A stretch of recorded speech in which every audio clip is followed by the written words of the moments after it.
Banner या ठिकाणी आहे, पेपर लीक नाही चलेगा. हा या तरुणाच्या हातामध्ये या तरुणाच्या हातामध्ये एक बॅनर आहे. दादा काय आहे पेपर लीक नहीं चलेगा आणि पाठीमागच्या पिछले साइड से क्या लिखा है? देश की युवा की पुकार, पेपर लीक बंद करो सरकार. आज धर्मेंद्र प्रधान का इस्तीफा तो होगा, अकाउंटेबिलिटी हो गई. आगे क्या लगता है आपको, क्या करना चाहिए? बस मैं यही चाहता हूँ कि आगे भी कोई पेपर लीक ना हो और अच्छे से जो एजुकेशन मिनिस्टर है, जो भी आने वाले एजुकेशन, वो अच्छे से पेपर की मतलब जो भी है अकाउंटेबिलिटी ले उसके, और कोई पेपर लीक ना हो. आज के बाद सब एजुकेशन लें यार, मैं यही चाहता हूँ. एजुकेटेड इंडिया बनेगा तभी तो बढ़ेगा इंडिया. आज जो रिजाइन हुआ धर्मेंद्र प्रधान का, शिक्षण मंत्री का, उसके बावजूद आपको क्या लग रहा है कि आपके चेहरे पे तो अभी भी थकान दिख रही है, बाकी लोग सुबह तो से खुश ही है. दिख रहे हैं. थक गया आज थोड़ा, बस वही है, पर कोई बात नहीं, खुशी है मेरे को भी दिल से.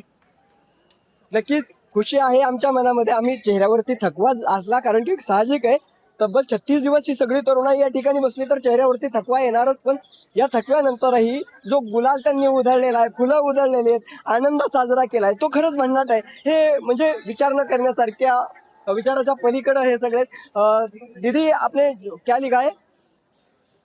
और ये संदेश है, जिस प्रकार मोदी जी श्री राम का हाथ पकड़ के अयोध्या ले गए थे, अब समय आ गया है कि स्वयं श्री राम जी को आना पड़ेगा और इनको चाय की टपरी पे वापस भेजा जाए. ओके. आपण पाहिलं की पंतप्रधान नरेंद्र मोदी यांनी श्रीरामाचा हात पकडून त्यांना मंदिरात घेऊन जात असल्याचा एक व्हिडिओ, एक फोटो काही ज्यावेळेस राम मंदिराचं उद्घाटन होत होतं त्यावेळेस तो दाखवला गेला होता. आता तसंच या ताईने सांगितलं की तशाच पद्धतीने श्रीरामाने त्यांचा हात पकडून त्यांना चहाच्या स्टॉलवरती नेऊन सोडावं, अशा पद्धतीचं मत या ठिकाणी यांनी व्यक्त केल्याचं पाहायला मिळत आहे.